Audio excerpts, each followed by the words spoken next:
Freddy Carrión, defensor del pueblo, nos acompaña en nuestra mesa de trabajo. Qué gusto, señor defensor, bienvenido, buenos días. Bienvenido. Gracias, Fabricio, gracias, Alexis. Gracias por la invitación. ¿Cuál es la postura de su despacho respecto del reclamo de despacho? Es una consulta del presidente. Han pasado 2 años y ahora dicen que no existe dinero y que van a pedir una contribución al pueblo ecuatoriano para poder cumplir con esas compensaciones jubilares, lo que nos parece como Defensoría del Pueblo que esa no es ninguna solución, porque ante un problema que se genere de parte del gobierno o un problema de dinero, de financiamiento, siempre vamos a estar pidiendo al pueblo ecuatoriano, y creo que el pueblo ecuatoriano está bastante golpeado por toda la crisis económica como para seguir siguiendo o contribuyendo, sin descuidar obviamente o sin desconocer la lucha de los maestros, pero creo que esa no es la solución. Hay 2 cosas adicionales con respecto a su opinión, señor defensor, con respecto de este asunto, y es la primera, que esos 350 millones, tenemos entendido, estaba ya presupuestado, estaba dentro del presupuesto, entonces no hay una justificación para no haberles pagado a los jubilados. Y lo otro, como usted bien señala, por ejemplo, aprobar a través de la Asamblea una reforma como la de la Ley de Solidaridad del 2016 para hacer una contribución por una ocasión, no soluciona el problema, porque solucionaría coyunturalmente, porque a los jubilados hay que seguirles pagando. O sea, les pagamos ahora con la contribución del resto de ecuatorianos, pero ¿y después qué? Y no solo eso, Alexis, porque los problemas que tiene el gobierno o el Estado ecuatoriano a nivel de financiamiento o económico son variados. Por lo tanto, si empezamos con el tema de los jubilados, también tendremos que ampliar al resto de conflictividad que existe actualmente y que parte de una falta de financiamiento o falta de dinero. Por lo tanto, no creo que sea la solución adecuada. Por un lado, en el tema efectivamente de los acuerdos que firmó el ministro de Finanzas con el ministro de Trabajo, el presupuesto, el dinero se encontraba presupuestado, y de una otra manera es lo que nos llama la atención, de que si firmamos un acuerdo, ministro de Finanzas, ¿dónde está la plata? La recordada pregunta de Vladimir Álvarez. ¿Dónde está la plata? ¿Dónde está la plata?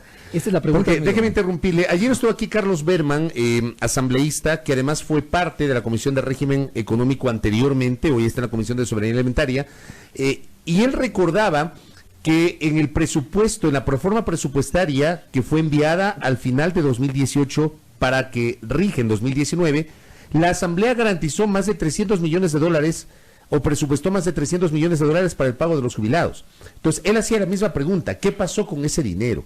No hay certezas de que si se lo utilizó para otra cosa, no se sabe qué pasó con los recursos. Efectivamente, eso es lo que extraña profundamente, y creo que la Asamblea ahí tiene un papel fundamental, porque debe requerir a las autoridades financieras, al ministro de Finanzas, de que dé una explicación de qué fue destinado ese dinero, y que ahora actualmente nos encontramos con esta disyuntiva de cómo se va a cancelar esas compensaciones jubilares. Nos preocupa muchísimo la situación obviamente de los jubilados, porque como ustedes saben, ya creo que cerca van de unos 12 días en huelga de hambre. Son 29 todavía que están afuera de la Asamblea, un par ya han tenido que ser atendidos en casas de salud.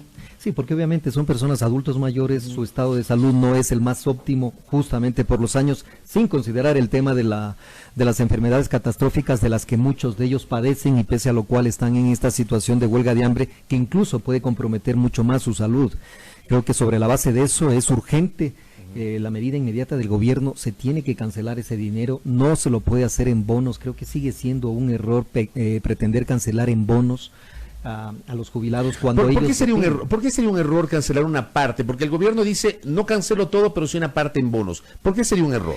Porque tomemos en cuenta que la situación de los maestros y maestras jubiladas necesitan de ese dinero para su subsistencia, para pagar medicinas, tratamientos médicos, para poder vivir. No estamos hablando de temas de inversión en donde yo tengo un ahorro, compro un bono, lo someto a bolsa y empiezo a lucrar con el interés que me puedo generar. Son personas que viven día a día. Claro, digamos que el concepto del bono es que tengo eso, lo puedo invertir, pero no tengo una necesidad urgente de recursos. Por supuesto, porque hay una capacidad de ahorro que para un poco generar mayor utilidad invierto en bonos, en cualquier tipo de paquetes accionarios, en fin.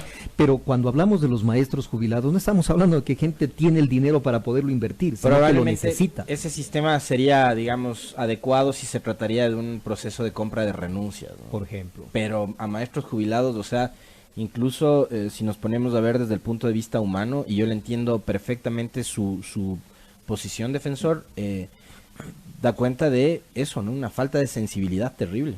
Sí, pretender pagar con bonos a los jubilados. Efectivamente, Alexis, yo lo decía hace un rato, que en algunos medios, de que yo creo que como sociedad hemos fracasado en el momento en que no podamos atender las necesidades de nuestros maestros, además que son maestros y maestras jubiladas, quienes han entregado toda su vida en la formación de nosotros. Pero ahí me pregunto, ¿dónde queda entonces aquel programa con el cual el presidente Moreno y el actual gobierno ganó las elecciones, donde, por ejemplo, dentro del plan Toda una Vida tenía un programa que se llamaba Mis Mejores Años, ¿no? Y yo al presidente Moreno en todos los discursos le escucho siempre referirse a mis viejecitos, Entonces, ¿qué pasa con ese gobierno que tanto se preocupa en el discurso de sus viejecitos? Es una contradicción evidente, lamentablemente hay que decirlo de esa manera. La falta de atención a los jubilados creo que demuestra que primero se los ha maltratado a los jubilados, al hacerles firmar un documento para que levanten una medida de hecho previo al informe de la Nación que presentó el presidente de la República el 23 de mayo, les hicieron firmar ese documento, levantaron la medida de hecho pensando de que efectivamente con eso solucionaban. Y miren cómo estamos ahora, 2 meses después, y aún no se ha solucionado ese problema. Entonces creo que ha sido un maltrato. Solo por ponerles el ejemplo, que eso es también completamente condenable. En la ciudad de Loja también los maestros han pedido reunirse con el gobernador, y el gobernador simple y llanamente no le da la gana de reunirse. No le da la gana de reunirse. Es decir, hay un maltrato a los jubilados que a la final tienen derechos a ser escuchados, y no solo eso, a ser atendidas sus necesidades, sus derechos que se encuentran reconocidos constitucionalmente, y además no están pidiendo ningún favor. Ellos contribuyeron durante toda su vida. Están pidiendo lo que por derecho les corresponde. Exactamente, toda su vida contribuyeron para tener una jubilación digna. Y en estos momentos que necesitan la jubilación, el Estado ecuatoriano no les cancela. No creo que sea ni lo adecuado, ni obviamente lo constitucional, ni mucho menos de protección de derechos Ahora, humanos. desde su despacho, desde sus competencias y atribuciones, ¿qué puede hacer el defensor del pueblo frente a esta situación? Bueno, hemos hecho 2 actividades. La una, indudablemente, acompañándoles a los maestros jubilados en estos procesos de negociación, a pesar de que algunas autoridades nos han restringido la entrada, inclusive. ¿Quiénes, por ejemplo? Como propio ministro de Trabajo, tuvimos un pequeño incidente porque no nos permitía el ingreso acompañándolos a los maestros jubilados, sino solamente que asistan ellos, junto con las autoridades, y a la Defensoría del Pueblo la dejaron fuera.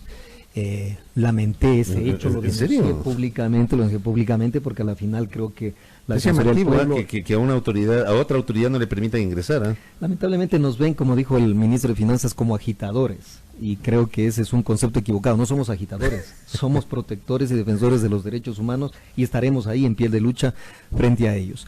Y por el otro lado es activar los mecanismos jurisdiccionales.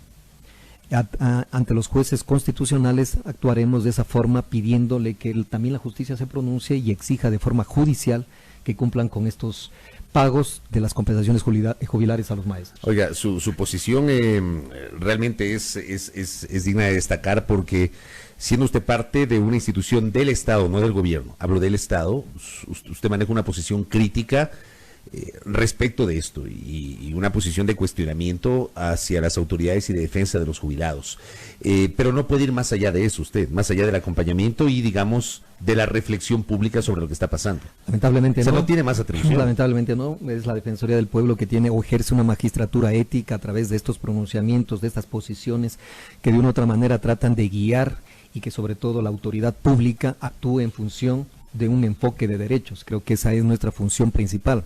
Actuaremos, como digo, a través también de los mecanismos de las acciones jurisdiccionales, a efectos de que también la justicia se pronuncie y obligue al gobierno nacional a que cumpla con los derechos de los jubilados. Hay otro tema que ha atendido la Defensoría del Pueblo y que incluso ameritó que ustedes elaboren un informe, defensor, que es el tema vinculado a la situación carcelaria, la crisis carcelaria que está atravesando el país, que me parece ya rebasó a los 22 muertos dentro de los centros de rehabilitación.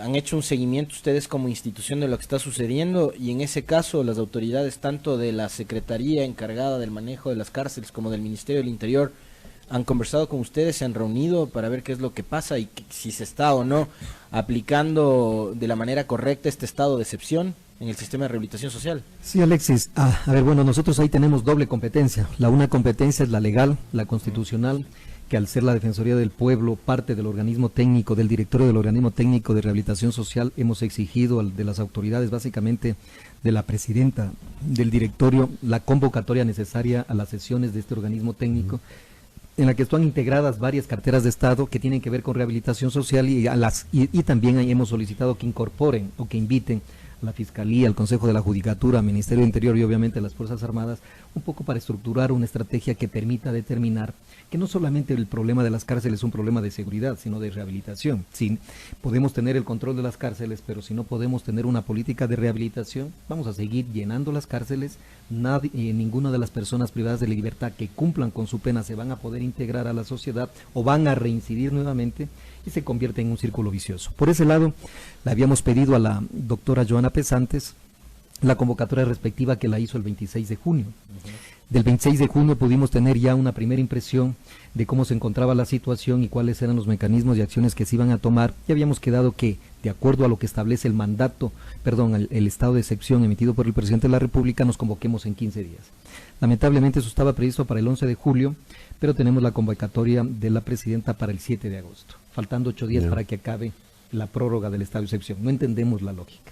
Si estamos hablando de una situación de una crisis penitenciaria, de un estado de excepción, en donde tenemos a un organismo técnico que está facultado para adoptar políticas que permitan superar esta crisis, se lo convoca faltando ya 8 días para que termine el estado de excepción.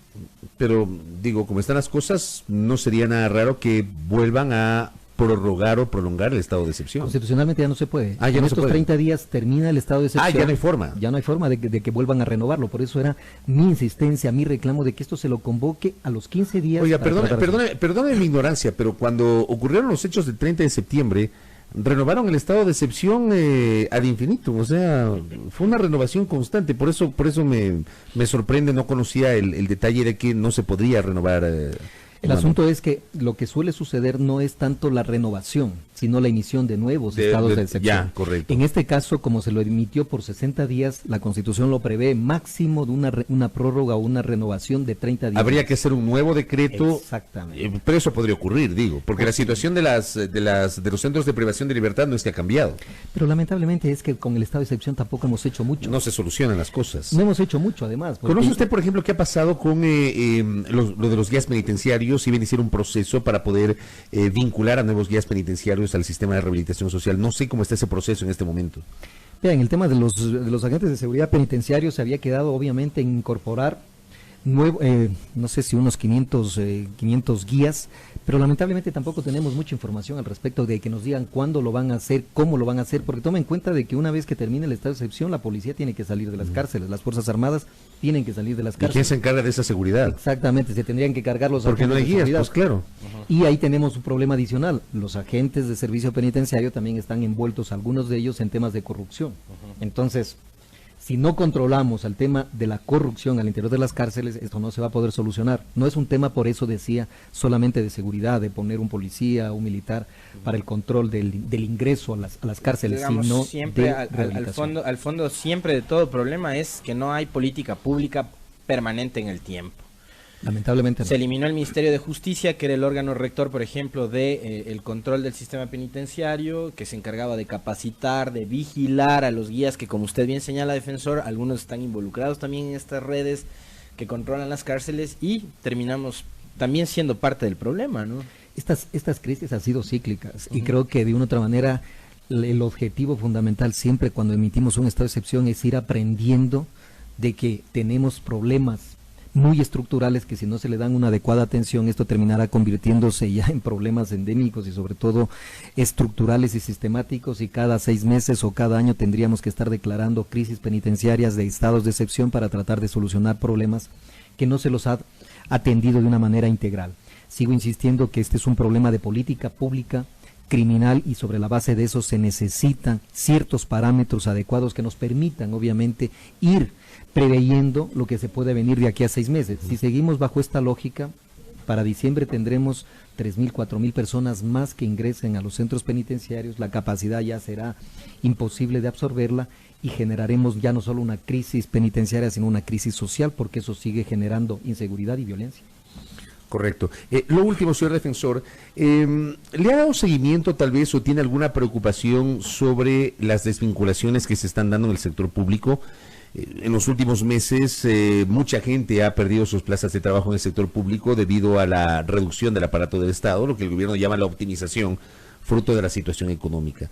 ¿Esto ha sido analizado por su despacho, señor defensor? Sí, por supuesto. A nivel de los trabajadores y seguridad social siempre será uno de los aspectos o uno de los grupos de atención que tiene la Defensoría del Pueblo, sobre todo por el tema de los derechos de los trabajadores.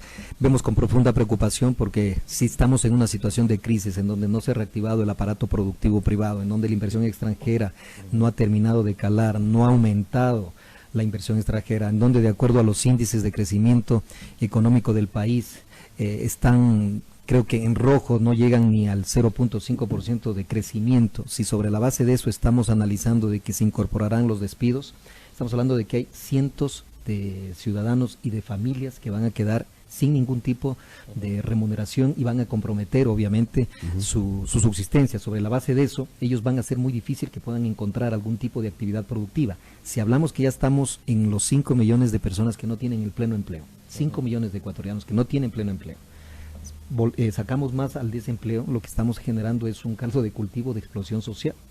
Y si no hay la dinamización de la economía, si lo único que hacemos es seguir restringiendo, seguir lanzando al desempleo a cientos de ecuatorianos, vamos a tener una grave crisis política, diría yo, que creo que es importante siempre considerarla. A las personas que están siendo despedidas del sector público tenemos que darle algún tipo de alternativa, porque de lo contrario, si no hay empleo en el público, ni tampoco en el sector privado, ¿de qué van a vivir? ¿De qué van a vivir? Y esa es una preocupación que a la final como Defensoría del Pueblo lo que hemos hecho es de una otra manera estar en la revisión, en el acompañamiento de que se cumplan respecto a sus liquidaciones, porque más no se puede, no le puedo decir al Estado, no le prohíbo despedir a la gente, pero sí de que se les paguen sus liquidaciones legales. Aunque para algunos empresarios ciertos detalles asociados a la precarización vienen a ser formas talentosas de emprender, ¿no? ¿Ah? ¿Te acuerdas la camioneta esa con las 2 lavadoras ahí? Que no era camioneta, era un triciclo, ¿no? Una tricimoto con 2 lavadoras de alguien que iba ofreciendo lavado de ropa express. A domicilio. Sí, claro, pero hay un presidente de una cámara de comercio porteña que dijo que eso es emprendimiento, ¿no? No, a veces tenemos conceptos. Viven en una burbuja, ¿no? Es lo que pasó también en el caso del gremio FedExport, que salió en a defensa de Furukawa, ¿no? Defensa de Furukawa, que nos parecía inaudito, en un estado de derecho en donde se tiene que respetar los derechos de los trabajadores, y FedExport dijo que por favor, cuidado con sancionar esta empresa porque vamos a afectar al agro, al sector agroexportador. Completamente satino, eso me parece inaudito en un país como el nuestro. Qué barbaridad. Pero son los mismos empresarios los que están exigiendo al gobierno que sigan ese agresivo proceso de desvinculación de trabajadores públicos para achicar el tamaño del Estado.